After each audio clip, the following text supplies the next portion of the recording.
আসসালামু আলাইকুম এভরিওয়ান। অনেক দিন পর আমার ইউটিউব চ্যানেলে আরেকটা ভিডিও আপলোড করতে যাচ্ছি। প্রায় 3 মাস হয়ে যাচ্ছে। আজকে একটু টাইম পেলাম, ভাবলাম একটা ভিডিও বানাই। আসলে ভিডিওগুলো করলে নিজের মনের অনেক কথা শেয়ার করা হয়, মনটা অনেক বেশি ফ্রেশ লাগে। যখন আমাদের মনের ভিতরে অনেক বেশি কথা জমা হয়, তখন আমরা একটা মানুষ খুঁজি যার সাথে সব কিছু শেয়ার করা যাবে এবং বলে হালকা হওয়া যাবে, এবং আমাদের যে সমস্যাগুলো আছে সেগুলো যে তার সাথে বলি, কারণ হয়তো তার কাছ থেকে আমরা কোনো সলিউশন পাবো বা এমন একটা কথা শুনবো যার মাধ্যমে আমরা এই সমস্যাগুলোকে সমাধান করতে পারি। আমি আমার এই ইউটিউব চ্যানেলটা কিন্তু অনেক ছোট। তো এখানে আমি আমার নিজের যে প্রবলেমগুলো, যেগুলো আমি ভাবি মনে মনে, অথবা আমি যেগুলো সলিউশন খুঁজি, অথবা আমার মনে হয় যে এইসব কথা বলা দরকার, অনেকে কথা বলতে চায় না, ওইগুলো নিয়ে ভিডিও বানাই। আমাদের প্রত্যেকেরই দরকার নিজের একটা ইউটিউব চ্যানেল খোলা। এটা ইনকামের জন্য না, অন্তত যাদের মুখে জড়তা আছে, যারা অন্যের সামনে কথা বলতে ভয় পায়, নিজের সমস্যাগুলো সমাধান করতে অনেক বেশি ভয় প্রকাশ করে, বা কীভাবে করব হতাশ হয়ে যায়, হেজিটেশনে পড়ে, তাদের জন্য আরও বেশি উপকারী হবে। প্রথমত আপনি কথা বলার যে স্পিডটা, ওইটা অর্জন করতে পারবেন। আগে যদি আপনি কোনো কথাই বলতে না পারেন, এখন একটু হলো আপনার এই যে কথা বলার, কমিউনিকেশন করার যে স্কিলটা, এটা একটু হলো ডেভেলপ হবে। আজকে একটা কথা বলতে চাই যেটা আমাদের লাইফের সাথে অনেক বেশি রিলেটেড। এটা এটা হচ্ছে আসলে মানি সেভিং। যে আমরা হয় না মাটির ব্যাংকে টাকা জমাই, অথবা ব্যাংকে টাকা জমাই, যে করে হোক টাকা পয়সা জমানোর একটা ব্যাপার আছে। আমাদের মেয়েদের, বিশেষ করে যারা আমরা এখনও পর্যন্ত রোজগার করি না তেমন, তাদের জন্য এই জিনিসটা অনেক বেশি প্রয়োজনীয়।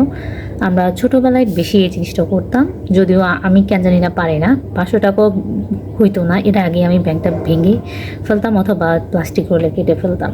এটা আমাদের সবার সাথেই অনেক বেশি রিলেটেবল। আমরা মেয়েরা, আমার এই চ্যানেলটাই বিশেষ করে মেয়েদের জন্য, তাই আমি বারবারই মেয়েদেরকে নিয়ে কথা বলি। মেয়েদের যে প্রবলেমগুলো আমি মেয়ে হয়ে ফেস করতেছি, ওইগুলোই বলি। তো হচ্ছে কি, সবসময় আমাদের হাতে টাকা থাকে না। যদি আমরা কিছু টাকা জমিয়ে রাখি, তাহলে সেই টাকাগুলো হবে আমাদের জন্য শক্তি।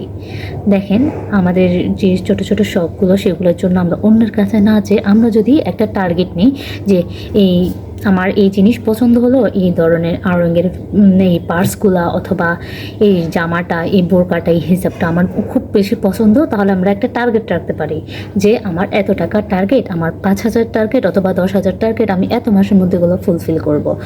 এখন সবার তো হাত খরচ সেম না, আমরা কিভাবে এই টাকাগুলো জমাতে পারি তাই নিয়ে আজকের কথাগুলা। আমরা অনেক কিছু করতে পারি, যেমন আমাদের মাথায় সবসময় একটা জিনিস ঘুরে, যে কোথাও ঘুরতে যাই ফ্রেন্ডদের সাথে। তো এই জিনিসটা আমাদের অনেক বেশি কমাতে হবে। আমরা না করতে পারি না, কারণ ঘুরতে ফিরতে সবাই বেশি পছন্দ করি, কিন্তু আমাদেরকে এই জিনিসে অনেক বেশি সচেতন হতে হবে। যখন যে বলবে ঘুরতে যাব, তার সাথে যাওয়া যাবে না। এই যে ছোট ছোট জিনিস, এগুলোতে টাকা বাঁচিয়ে আপনি কিছু টাকা জমাবেন, কিছু থাকবে নিজের অ্যাকাউন্টে, অথবা নিজের জন্য, যেটা ব্যাংকে না থাকলেও নিজের কাছে রাখবেন, কারণ এগুলো আপনার শক্তি। আপনার কাছে টাকা আছে মানে আপনার একটা অন্যরকম শক্তি আছে, এটা আপনি ছেলে হন বা মেয়ে হন। তারপর হচ্ছে, আমরা এই যে ফেসগুলোতে দেখায় না অনেক ধরনের লাইভ, অনেক সুন্দর জাঁকজমকীয় ড্রেস, জুতা, অনেক কিছু আছে। তো এগুলো দেখলে যাই দেখি তাই ভাল লাগে।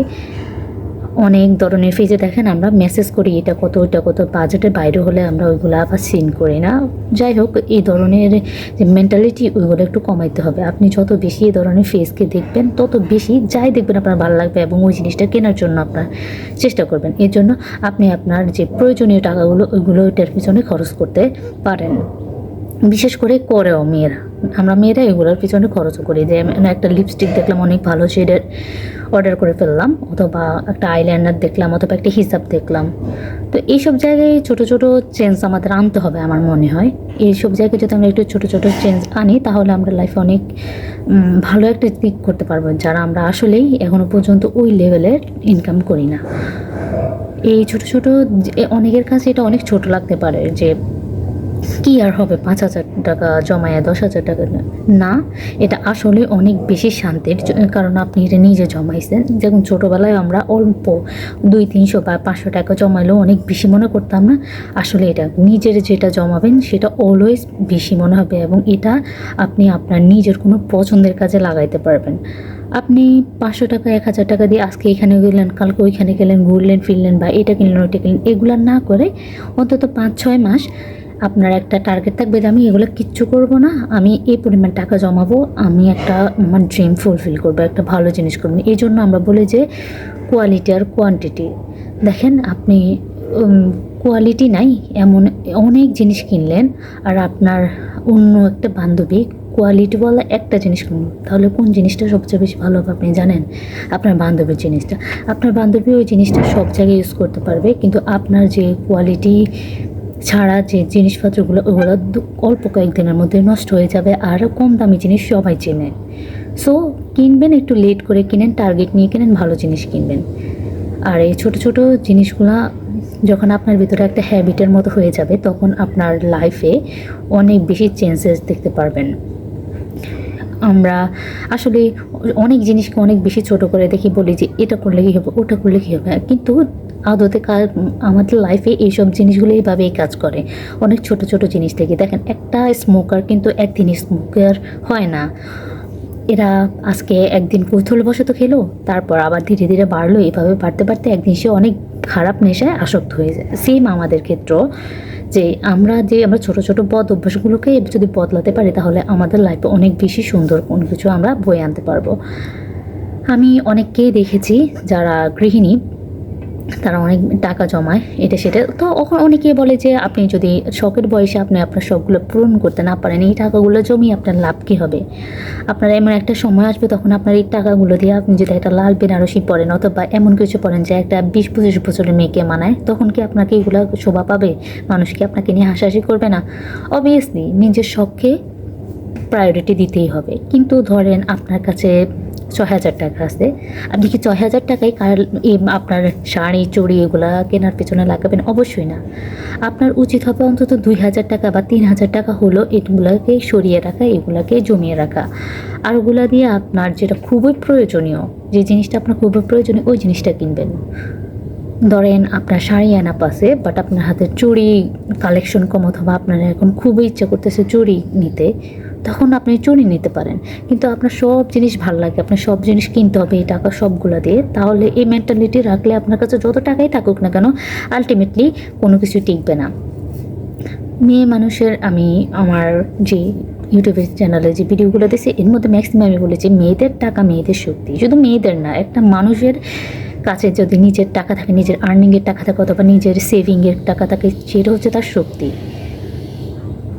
যেমন একটা জায়গায় আপনি যখন জানবেন যে আপনি কিছু বললে কেউ যদি আপনার বিরুদ্ধে কথা বলে, আপনার পিছনে একজন আছে যে আপনাকে সবসময় সাপোর্ট দেবে, তাহলে আপনার শক্তিটা ওখানে বেড়ে যাবে। ঠিক সেমভাবে যখন আপনার নিজের কাছে কিছু টাকা জমা থাকবে, নিজের কিছুটা থাকবে, তখন আপনার কোথাও যাইতে হলে বা কোথাও কোনো কিছু খরচ করতে হলে দুইবার ভাবা লাগবে না, ভয় থাকা লাগবে না যে আমাকে এর কাছ থেকে টাকা চাইতে হবে, তারপর আমাকে এটা করতে হবে, কখনোই না। এই ব্যাপারগুলাই নিয়ে আজকে আলোচনা। আজকে অনেক দিন পর কথা বলতেছি। আমি এমন না যে একটা মানে টিচারদের মতো কথা বলবো, এমন করো অমন করো। অনেক ইউটিউব চ্যানেল আমি দেখি, ওনারা অনেক কড়াকড়িভাবে অনেক রুলস দেয়, এমনি চলো অমনি চলো। আসলে মানুষের লাইফে এভাবে চলে না। মানুষের লাইফ বললেই হয় না যে আমি আজকে 12 ঘন্টা পড়বো, তারপরে এত ঘন্টা কাজ করব, এত ঘন্টা যাব, পরশু আমি ঘুরতে যাব। আসলে লাইফ এত প্ল্যানভাবে হয় না, প্ল্যান মাফিক কিছুই হয় না। সো যতটা পারা যায় সুন্দরভাবে চলা, এতটুকুই। আমি নিজের লাইফটাও অনেক সহজভাবে দেখতে চাই, দেখিও, এবং ইউটিউবেও এমন কিছু দিতে চাই না যেটা অবাস্তব। আর আমি নিজেও এগুলো ফলো করতে পারি না। আমি অনেক দেখি ইউটিউবে, অনেক ভালো ভালো ভিডিও দেখি, কিন্তু আলটিমেটলি এগুলো কোনো কিছুই ফলো করা হয় না। এই যে দেখে না প্রোডাক্টিভ ডে, কয়জন মানুষ পারবে এরকম প্রোডাক্টিভ ডে ব্লগগুলো প্রতিদিন ফলো করতে? হায়েস্ট একদিন পারবে অথবা 2 দিন পারবে, এরপরে তো আর পারবে না। তো আমি এই ধরনের জিনিস বলিও না, কাল্পনিক জিনিস যেগুলো আসলে একটা মানুষের পক্ষে করা কখনো সম্ভব না। আমি এমন ধরনের কথা বলার চেষ্টা করি যেগুলো আসলে আমরা করতে পারি। আমরা মিডল ক্লাস হই, আমরা লোয়ার ক্লাস হই, আমরা হায়ার ক্লাস হই, সবাই করতে পারি। দেখেন আমরা অনেকে ভাবি যে আমি অনেক দেখেছি অনেক হাই ক্লাসের মেয়েরাও কিন্তু এভাবে নিজের মানি সেভিং করে, কিন্তু আমাদের মতো অনেক মিডল ক্লাসের যে ফ্যামিলির মেয়েরা ওদের মধ্যেও অনেকে এগুলো মেনটেন করি না। আমরা সবসময় ভাবি যে এই বয়সটা তো আর ফিরে পাবো না, এগুলো করে ফেলে ওইগুলো করে ফেলি। ঠিক আছে, আমাদের অনেক কিছু শখ আহ্লাদ পূরণ করা খুবই প্রয়োজন, কারণ সব বয়সে সব মানায় না। কিন্তু আমাদের মাথায় রাখতে হবে যে আমাদের ছোট ছোট এই যে হ্যাবিটগুলো এগুলো বিল্ড করতে হবে। এগুলা যদি আমরা বিল্ড করতে পারি তাহলে নেক্সটে যখন আপনি একটা বিপদে পড়েন, আল্লাহ না করুক, না পড়লে ভালো, কিন্তু প্রত্যেকটা মানুষের লাইফে আপস অ্যান্ড ডাউন থাকে, তখন আপনার এটা হেল্প হবে। আর যদি আপনার কোনো বিপদে নাও পড়েন তাও আপনি আপনার একটা শখের জিনিস পূরণ করতে পারবেন, ভালো কিছু কিনতে পারবেন। প্রতিদিন কোনো একটা ছোটো অ্যামাউন্টে সেভ করার ট্রাই করবেন। প্রতিদিন না পারলেও আপনি সপ্তাহে কিছু যোগ করেন, সপ্তাহে 50 টাকা যদি রাখেন, তাও এটা কিন্তু আপনি যদি লং টার্মে সেভ করতে থাকেন তাহলে অনেক টাকা হয়ে যাবে।